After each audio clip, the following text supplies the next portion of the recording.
이제 오늘 읽으실 말씀 함께 찾아보겠습니다. 열왕기상 3장 12절 말씀입니다. 내가 내 말대로 하여 내게 지혜롭고 총명한 마음을 주노니 내 앞에도 너와 같은 자가 없었거니와 내 뒤에도 너와 같은 자가 일어남이 없으리라. 자, 어제는 9.11 사태 20주년을 맞는 날이었습니다. 여러 곳에서 20년 전에 희생된 사람들을 기억하는 그런 행사들이 열렸어요. 미국 TV 방송국들은 9.11 사태 20주년을 특집으로 모두 다루었습니다. 그래서 저도 어제는 잠시 시간을 내어서 이런 프로그램을 잠시 지켜보았습니다. 특별히 미군연합 합창단이 아카펠라로 불렀던 나 같은 죄인 살리신 이 찬송 참으로 감동적이었습니다. 20년 전 그 당시 영상들을 또 그 후에 좀 찾아서 보는 시간을 가졌는데요. 뉴욕 거리에서 그렇게 참 다급하게 피신하는 사람들 얼굴에는 모두 염려와 두려움이 역력했습니다. 참 믿겨지지 않는 그런 일을 목격했기 때문에 충격을 감추지 못하는 사람들을 보면서 저도 마음이 많이 안타까웠습니다. 그리고 20년 전 그 기억들이 되살아나면서 저는 많이 미국 사람인 것 같아요. 애국심이 솟구쳐 오르는 것을 느꼈습니다. 자, 9.11 사태는 세계 역사상 가장 큰 테러 사건이었어요. 거의 3,000명이 사망을 했는데 그 중에는 구조 작업을 하던 400여 명의 소방대원들과 경찰관들도 포함되어 있었습니다. 그리고 25,000명의 사람들이 부상을 당했고 최소한 100억 불의 그 손실을 가져왔다고 합니다. 그 당시에 나라를 이끌어가던 조지 부시 대통령은 이 엄청난 사태를 맞이하면서 참으로 단호한 의지를 보였습니다. 그날 밤 연설에서 테러범이나 테러 단체들을 숨겨주는 나라를 구분하지 않겠다라는 아주 대단한 그런 발언을 했습니다. 이런 강력한 반응을 보면서 미국 국민들은 부시 대통령을 높이 평가했습니다. 그 다음 날에는 대통령 지지율이 55%에서 90%로 껑충 뛰어 올랐다고 합니다. 미국 역사상 가장 높은 대통령 지지율을 기록한 것입니다. 부시 대통령은 서방 국가들로부터도 절대적인 지지를 받아낼 수 있었어요. 사상 처음으로 네이토는 하나로 연합되어서 미국과 함께 전쟁에 임하기로 결의를 했습니다. 조지 부시 대통령은 한 가지 중요한 목표를 설정을 했다고 해요. 미국 국내에서 이런 심각한 테러 공격이 다시는 일어나지 않도록 테러 단체들이 있는 외국에서 전쟁을 벌여야 한다라는 그런 이 계획을 세웠던 것입니다. 오사마 빈 라덴을 숨겨주었던 아프가니스탄은 미국과 연합군의 공격을 바로 그 다음 달에 받게 됩니다. 그리고 불과 몇 달 만에 수천 명에 달하는 알카에다 테러 단체 군인들이 죽거나 생포되었습니다. 그 후에 알카에다는 완전히 파괴되었고 빈 라덴도 쫓겨다니다가 결국 비참한 최후를 맞이했다는 것을 우리가 모두 알고 있습니다. 여러분, 국가나 개인이나 어떤 결정적인 순간을 맞이하는 때가 있지 않습니까? 마음속에 품고 있던 가치관을 밖으로 드러내어서 비장한 결단을 내리고 결심한 것을 실행에 옮겨야 하는 그런 때를 말하는 것입니다. 이런 결정적인 순간은 큰 어려움이나 위기 가운데 찾아오죠. 그리고 또 때로는 어떤 특별한 상황 가운데서 조용히 마음을 두드리며 떠오르기도 하는 것입니다. 우리 신앙인들에게는 이런 결정적인 순간을 잘 포착해서 하나님께로 방향을 맞추면 삶이 변화되는 크나큰 계기가 되는 것입니다. 아버지 다윗을 이어서 이스라엘의 세 번째 왕이 된 솔로몬도 이런 결정적인 순간을 맞이하고 있었습니다. 예상치 않았던 형 아도니아의 역모로 갑자기 왕위에 오른 솔로몬은 자신이 어떤 목표를 설정하고 이제 앞으로 나가야 하는지에 대한 분명한 결정을 내려야 했던 것입니다. 이런 중요한 시점에서 솔로몬은 1000번제를 드리며 하나님께로 나아가기로 작정하면서 참으로 성공적으로 이스라엘 나라를 이끌어가기 시작했습니다. 솔로몬은요, 참 위대하고 영광스러운 왕이었어요. 하지만 그 모든 영광은 사실상 아버지 다윗 왕에 의해서 이루어진 것을 그냥 그대로 물려받은 것이라 해도 과언이 아닙니다. 다윗은 많은 고난과 전쟁을 통해서 이스라엘 나라를 위해 튼튼한 기반을 마련했습니다. 다윗은 하나님께서 다윗과 함께 하셨기 때문에 다윗은 주변에 둘러싸고 있던 원수 나라들과의 그 전쟁에서 승리할 수 있었습니다. 그래서 다윗은 온 사방 나라들을 다스렸고요, 이스라엘은 참으로 태평스러운 세월을 맞이할 수 있었습니다. 이런 다윗의 엄청난 업적에 힘입어서 솔로몬은 나라를 견고하게 세워나가게 되었던 것입니다. 우리가 모두 함께 열왕기상 3장 1절 말씀을 읽어보겠습니다. 솔로몬이 애굽의 왕 바로와 더불어 혼인관계를 맺어 그의 딸을 맞이하고 다윗성에 데려다가 두고 자기의 왕궁과 여호와의 성전과 예루살렘 주위의 성의 공사가 끝나기를 기다리니라. 자, 이 구절은 그 당시에 솔로몬의 위상이 어떠했는지를 잘 보여주고 있습니다. 고대의 왕족들의 혼인은 개인적인 사랑의 관계라기보다는 국가적인 정치에 더 깊은 연관이 있었습니다. 그래서 나라들 사이의 연합을 도모한다라는 뜻에서 국가의 왕족들은 서로 그렇게 결혼을 했던 것입니다. 솔로몬이 애굽 나라의 딸을 맞이해서 아내로 삼았다는 것은요, 특별한 의미가 있었습니다. 솔로몬 시대의 애굽은 그 일대의 초강대국이었어요. 아무도 애굽과 근줄 만한 그런 군사력을 갖추지 못했었습니다. 애굽의 바로 왕은 많은 주변 나라 공주들을 아내로 맞이했어요. 하지만 국력이 워낙 강했기 때문에 자기의 딸들은 외국으로 시집 보낼 이유가 없었던 것입니다. 그래서 애굽 나라 왕 바로가 자기의 딸을 솔로몬에게 아내로 주었다라는 것은 대단히 예외적인 일이었어요. 이스라엘은 이때로부터 몇백 년 전에는 애굽 나라의 노예로 있었던 정말 보잘것없는 민족이었습니다. 그런데 솔로몬 시대의 이스라엘은 황금기에 접어들고 있었습니다. 애굽도 이스라엘의 국력을 인정하고 동맹국의 관계를 맺기 위해서 공주를 내주어야 했던 것이죠. 열왕기상 3장 3절 읽어보겠습니다. 솔로몬이 여호와를 사랑하고 그의 아버지 다윗의 법도를 행하였으나 산당에서 제사하며 분향하였더라. 자, 이제 솔로몬에게 결정적인 순간이 찾아왔습니다. 솔로몬은 자신에게 주어진 이 모든 상황들이 하나님의 은혜였다라는 것을 알았습니다. 아버지 다윗이 하나님을 경외하고 섬기면서 이룬 그 나라를 자기가 얻을 수 있었던 것은 하나님께서 미리 말씀하신 그 언약의 말씀에 의한 것이었어요. 그래서 솔로몬은 하나님을 사랑하며 하나님 중심으로 사는 왕이 되겠다라는 확실한 결심을 하게 된 것입니다. 그리고 솔로몬은 아버지 다윗의 마지막 말을 기억했습니다. 다윗은 죽기 전에 아들 솔로몬에게 유언을 남겼죠. 네가 하나님의 명령을 지키고 모세가 남긴 그 율법의 말씀을 따르면 하나님께서 복을 내려 주실 것이라고 다윗은 말했습니다. 다윗의 교훈이 솔로몬 왕에게는 둘도 없이 귀한 영적인 유산이 되었습니다. 4절 말씀 읽어보겠습니다. 이에 왕이 제사하러 기브온으로 가니 거기는 산당이 큼이라. 솔로몬이 그 제단에 1,000번제를 드렸다라고 합니다. 이때는 솔로몬이 하나님의 성전을 짓기 전이었어요. 그래서 솔로몬을 포함해서 이스라엘 백성들은 제각기 산당에서 제사를 드렸습니다. 하나님을 사랑하며 하나님 중심으로 살기 원했던 솔로몬은 예루살렘에서 북쪽으로 한 6, 7마일 정도 떨어진 기브온 산당에 올라갔습니다. 여기는 모세 시대에 만들었던 성막이 그대로 세워져 있었어요. 그리고 특별히 제단이 크게 설치되어 있었습니다. 솔로몬은 기브온 산당에서 하나님께 1,000번제를 드렸습니다. 일반 제사는 짐승의 어떤 한정된 부분을 불로 태우고 나머지는 제사장이 먹거나 아니면 제사를 드리는 사람이 가족과 함께 나누어 먹었습니다. 이게 옛날 시대에 이루어졌던 일반적인 제사였습니다.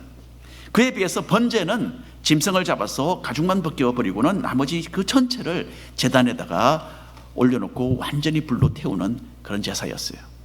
그래서 오로지 하나님께만 바치는 것이라 해서 번제는 가장 높은 차원의 제사로 여겨졌습니다.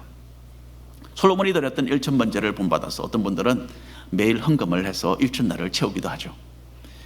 매일 새벽 예배에 나와서 헌금하고 기도하고 돌아가십니다. 1,000번을 하면요 한 2년 9개월 되는 그런 기간이에요. 그 기간 동안에는 그냥 계속 그렇게 하는 거예요. 그런데 보통 한국 우리 성도님들이 하는 1,000번제는 어떤 기도 제목이나 어떤 소원을 가지고 하는 거죠. 이렇게 1,000번 헌금을 바치면 하나님께서 소원을 들어주실 것이다 라는 그런 기대를 가지고 있습니다. 여러분, 이것은 한국의 토속 종교 문화에서 따온 기복신앙입니다.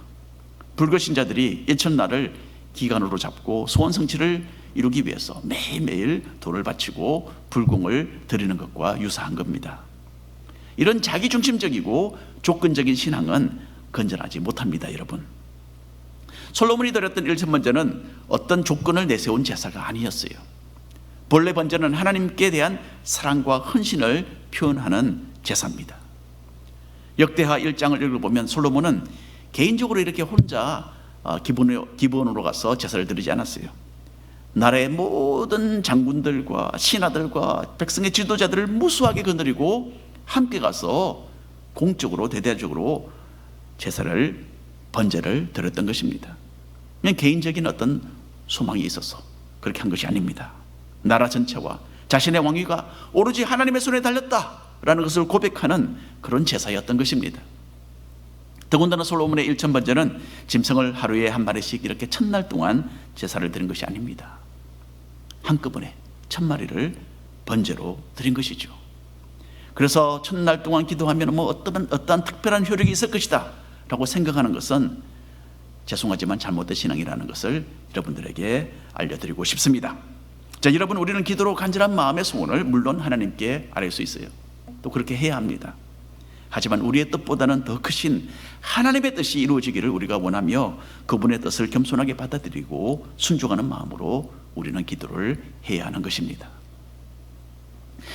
솔로몬은 결정적인 순간을 맞이하면서 자기를 왕으로 삼으신 하나님께 감사하며 영광 돌리는 삶을 살기로 선택합니다. 그리고 1000마리나 되는 짐승을 잡아서 번제로 드렸어요. 솔로몬은 이만큼 헌신적인 마음으로 하나님께 나아가서 자신의 사랑을 표현했습니다. 그런데 솔로몬이 어떻게 이런 엄청난 분량의 제사를 드릴 그 생각까지 했을까? 그런 궁금한 마음이 있습니다. 여러분, 일천번제는 사실은 솔로몬이 시작한 것은 아니에요. 솔로몬이 있기 전에 다른 어떤 아주 대단한 왕이 있었습니다. 하나님의 마음에 합한 자 다윗 왕이었어요. 일천번제는 이전에 다윗이 먼저 하나님께 드렸던 제사입니다. 역대상 29장에 보면 다윗은 아들 솔로몬을 왕으로 세우면서 모두 합해서 소만 1000마리 그리고 다른 짐승을 해서 모두 3000마리나 되는 짐승을 번제로 드린 그런 기록이 있습니다. 무엇보다 다윗은 하나님께 감사와 찬양을 드리고자 하는 마음으로 이런 성대한 행사를 가졌어요. 이것은 다윗 왕이 하나님께 가졌던 마음과 열심을 그대로 증명해 주는 것이었어요. 하나님의 영광을 위하여 이 세상 어느 누구보다 더 큰 열심을 품었던 사람이 바로 다윗 왕이었어요. 다윗 왕의 이런 신앙이, 그 열정이 아들 솔로몬에게 그대로 전달되었어요. 그래서 솔로몬도 아버지에게서 보고 배운 그대로 이런 성대한 제사를 하나님께 드렸던 것입니다. 부모들이 가정에서 자녀에게 신앙의 모범을 보이는 것이 얼마나 중요한지를 솔로몬의 이 일천번제를 통하여 다시 한번 생각해 보시기를 바랍니다. 로마서 12장 1, 2절 말씀 읽어드리겠습니다. 그러므로 형제들아, 내가 하나님의 모든 자비하심으로 너희를 권하노니 너희 몸을 하나님이 기뻐하시는 거룩한 산 제물로 드리라. 이는 너희가 드릴 영적 예배니라. 너희는 이 세대를 본받지 말고 오직 마음을 새롭게 함으로 변화를 받아 하나님의 선하시고 기뻐하시고 온전하신 뜻이 무엇인지 분별하도록 하라.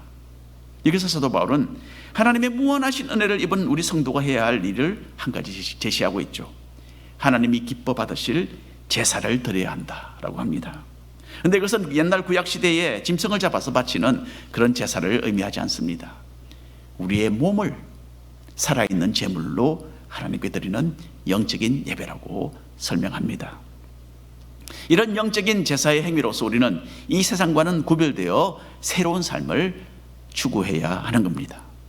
이 세상에는 우리가 본받지 말아야 할 것이 참으로 많습니다. 그렇지 않습니까?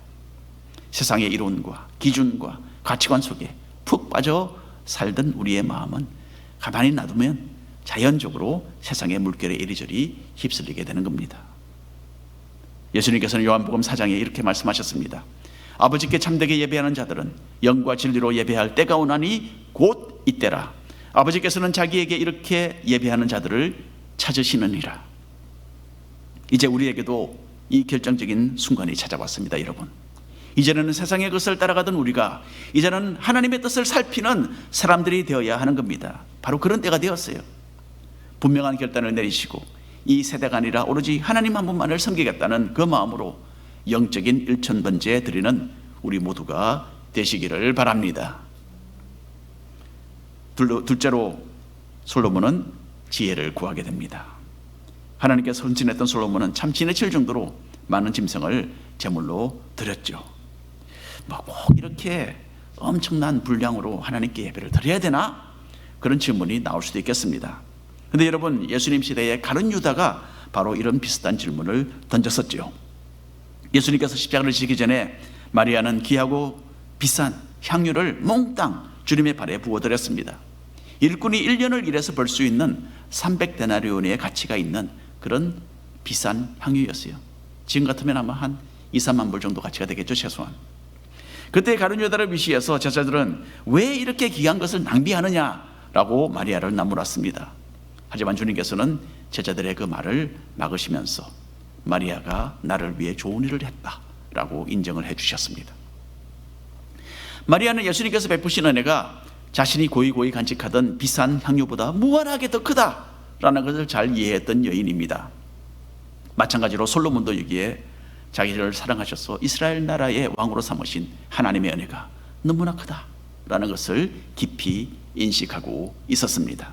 여러분, 우리도 하나님께 좀 지나치다라는 마음이 들 정도로 헌신하고 예배를 드려야 마땅합니다.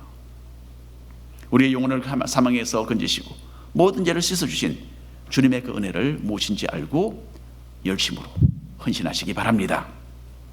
솔로몬은 아버지 다윗이 하나님 앞에 헌신했던 것처럼 자신도 스스로를 하나님 앞에 드렸습니다.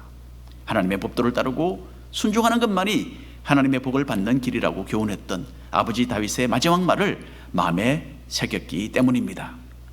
하나님을 가까이 하는 사람은 하나님께서도 그들을 가까이 하신다라는 것, 여러분, 이것은 신구약 성경 전체에 걸쳐서 흘러가고 있는 진리 중의 진리의 말씀입니다. 이 막대한 제사를 올린 바로 그날 밤에 솔로몬은 뜻밖에도 하나님의 모습을 뵙게 됩니다. 하나님께서는 솔로몬의 헌신을 기뻐 받으시고 꿈을 통하여 개인적으로 솔로몬을 만나 주셨습니다. 그리고 하나님은 물으셨죠. 내가 원하는 것이 있느냐? 그 내용 읽어보겠습니다. 열왕기상 3장 5절 이하의 말씀입니다. 기브온에서 밤에 여호와께서 솔로몬의 꿈에 나타나시니라. 하나님이 이르시되 내가 내게 무엇을 줄고 너는 구하라. 솔로몬이 이르되 주의 종 내 아버지 다윗이 성실과 공의와 정직한 마음으로 주와 함께 주 앞에서 행함으로 주께서 그에게 큰 은혜를 베푸셨고 주께서 또 그를 위하여 이 큰 은혜를 항상 주사 오늘과 같이 그의 자리에 앉을 아들을 그에게 주셨나이다. 나의 하나님 여호와여, 주께서 종으로 종의 아버지 다윗을 대신하여 왕이 되게 하셨사오나 종은 작은 아이라 출입할 줄을 알지 못하고 주께서 택하신 백성 가운데 있나이다. 그들은 큰 백성이라 수요가 많아서 셀 수도 없고 기록할 수도 없사오니 누가 주의 이 많은 백성을 재판할 수 있사오리까? 듣는 마음을 종에게 주사 주의 백성을 재판하여 선악을 분별하게 하옵소서. 솔로몬은 급한 마음으로 하나님 이거 주세요 저거 주세요 하고 요구하지 않았습니다. 먼저 솔로몬은 하나님께서 다윗을 통하여 하신 일, 또 자신을 왕으로 삼으신 그 은혜가 너무나 크다라고 신앙적인 고백을 하고 있습니다.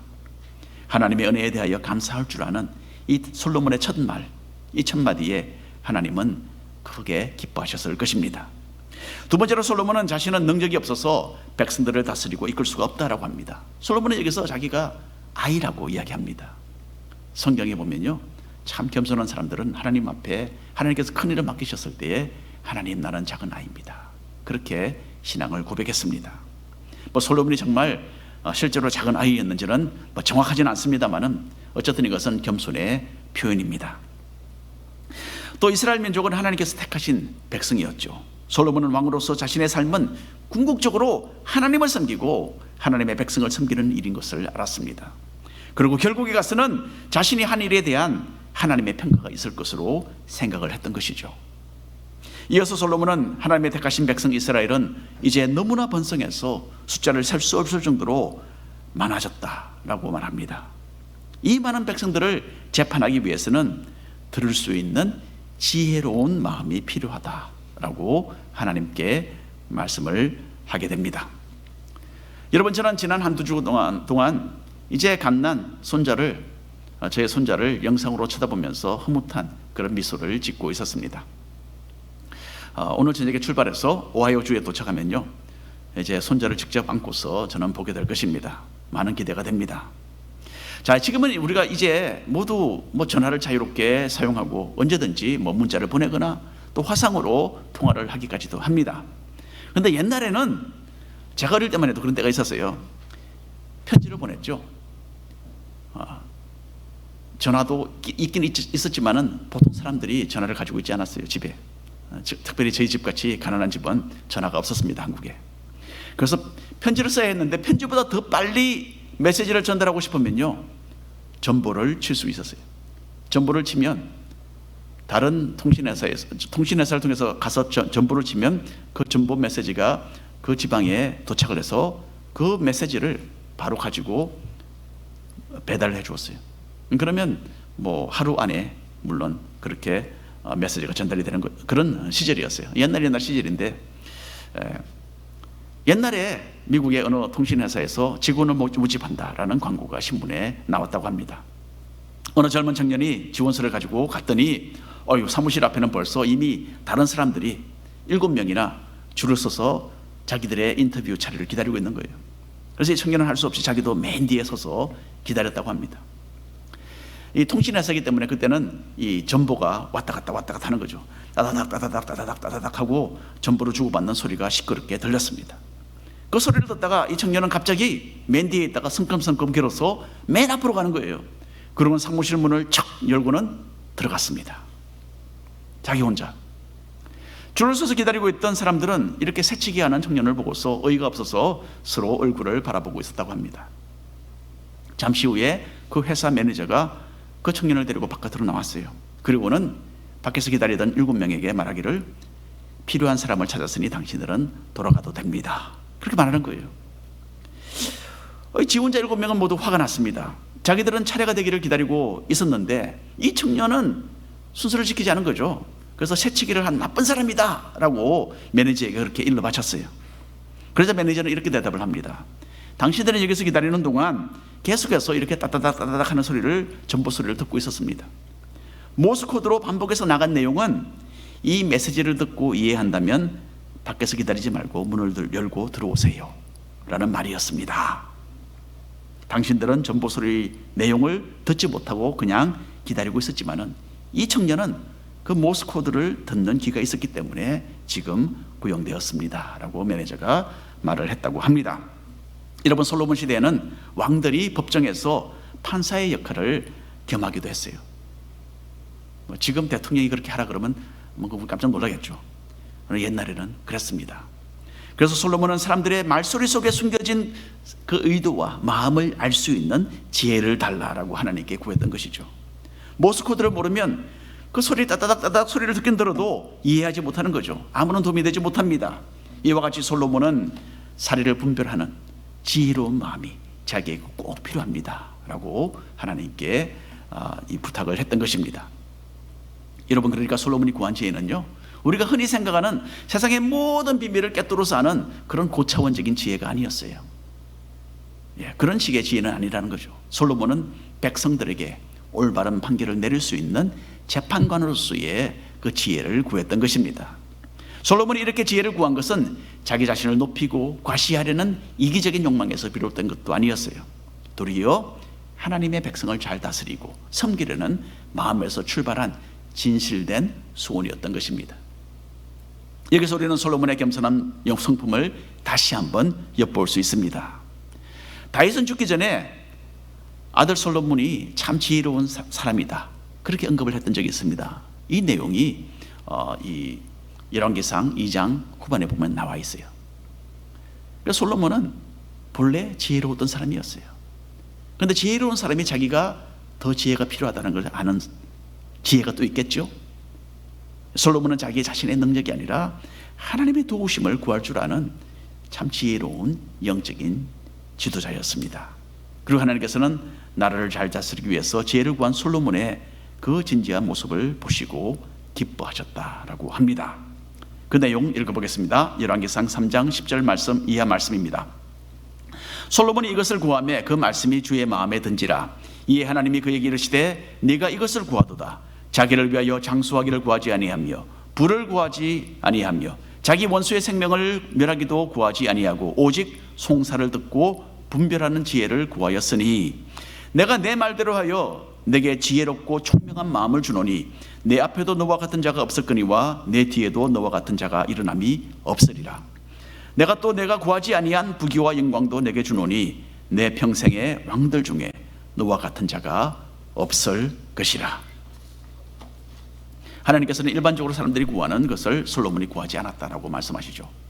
부귀나 권력이나 장수하기를 구하지 않고 도리어 백성들에게 올바른 판결을 내리도록 지혜를 구한 것을 칭찬하셨어요. 그래서 하나님께서는 솔로몬을 그보다도 더 지혜롭게 이 세상에서 가장 지혜로운 사람으로 만들어 주셨습니다.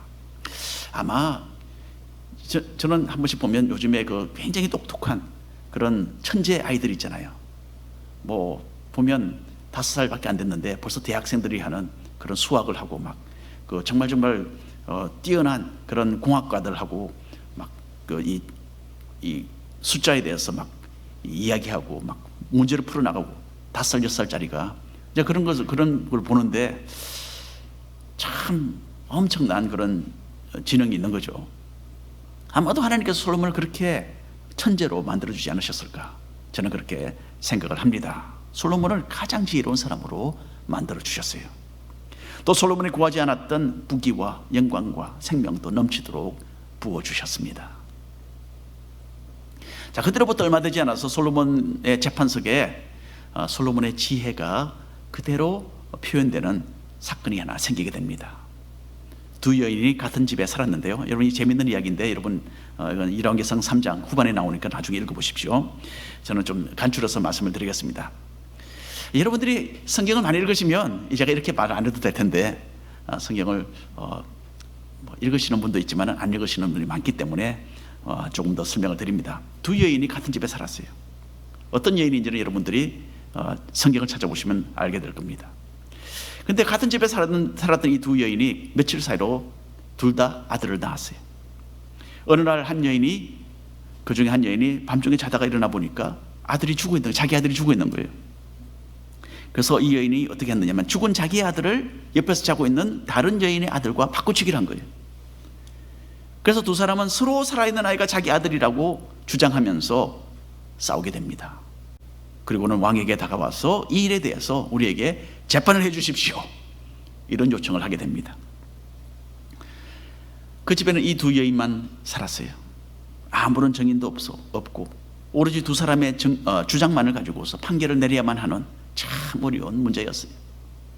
여기서 솔로몬은 인간의 심리를 사용해서 탁월하고도 대담한 그런 판결을 내리게 됩니다. 솔로몬은 신하에게 칼을 갖고 오너라, 그렇게 명령을 내렸어요. 읽어보겠습니다. 왕이 이르되 산 아이를 둘로 나누어 반은 이 여자에게 주고 반은 저 여자에게 주라.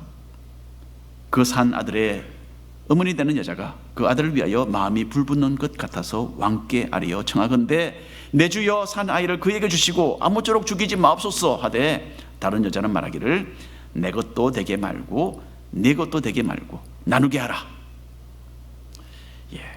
참 이 다른 여인 거짓말 한 것만 아니고 참 대단한 것 같아요. 그러나 무엇보다도 여기서 돋보이는 것은 진짜 어머니의 마음이죠. 자, 실제로 어느 법정에서 이것과 비슷한 그런 이 사건이 있었다고 합니다. 어느 남자가 한 여자를 상대로 고소를 했어요. 자기 개를 이 여자가 자기 것이라고 하면서 지금 데리고 있습니다. 그렇게 판사에게 말을 했다고 합니다. 판사가 법정에서 참 어이가 없죠. 여자는 자기가 이 개를 오래전부터 사서 기르고 있습니다, 그렇게 주장하는 거예요. 누구의 말이 맞겠습니까? 판사는 여자에게 말을 합니다. 개줄을 한번 풀어놓아 보시오. 개줄을 풀어놓으니까 개가 곧바로 꼬리를 흔들면서 남자에게로 달려갔다고 합니다. 아마 이 판사는 옛날 솔로몬 왕의 그 지혜로운 판결에 대해서 듣고 알고 있었던 것 같습니다. 솔로몬은 자식을 향한 어머니의 그 끊을 수 없는 강력한 애정을 사용해서 정말 섬뜩하지만은 정확한 판결을 내릴 수 있었습니다. 진정한 어머니는 아이를 살리기 위해서 그 무엇이라도 희생할 것이다 라는 그 심리에 기초해서 솔로몬은 진짜 어머니를 분간해내어서 아기를 돌려 줄 수 있었습니다. 오늘 결론의 말씀을 드립니다. 여러분, 우리가 사는 오늘이 바로 분명한 결단을 내려야 하는 결정적인 순간이라는 것을 우리는 알아야 합니다. 과거는, 어제는 이미 지나갔어요, 여러분. 그리고 우리는 내일, 미래는 도무지 기약할 수 없습니다. 하나님께서는 우리가 이 세상의 기준과 가치관을 따르지 않고 오늘 하나님의 뜻을 따르는 영적인 재물이 되기를 바라십니다. 일천번제를 드리며 하나님께 헌신했던 솔로몬처럼 이제는 삶의 방향을 하나님께로 맞추시기를 바랍니다. 그리고 만약에 하나님께서 오늘 밤 꿈에 나타나셔서 여러분에게 물으신다면 여러분은 하나님께 무엇을 달라고 하시겠습니까? 요즘 같은 어려운 때에 하나님, 나는 돈이 필요합니다, 그런 분이 계실 것 같아요. 아니면 하나님, 나는 좀 건강이 좋지 않습니다, 나의 병을 좀 고쳐주십시오, 그렇게 말할 분들도 계실 것 같아요. 그리고 하나님, 나와 내 가족이 일이 잘 풀려서 우리가 행복하게 살 수 있도록 해주십시오 라고 부탁할 분들도 있으실 것 같습니다. 물론 우리가 이런 기도의 제목을 가질 수도 있습니다. 하지만 솔로몬은 자신의 일을 구하지 않고 도리어 하나님의 나라와 하나님의 백성을 위해서 겸손하게 지혜를 구했습니다. 이와 같이 우리도 먼저 하나님의 나라와 하나님의 뜻을 구하는 사람들이 되면 좋겠습니다. 내가 아니라 하나님께서 인생의 왕자에 앉으시고 나는 그 발 아래 엎드려서 다스림을 받는 자리로 기꺼이 나아가시기를 권해드립니다. 그렇게 할 때에 삶의 모든 다른 필요들도 아울러 주님의 뜻 안에서 넘치도록 채워질 줄로 믿습니다. 기도하겠습니다. 하나님, 주님께서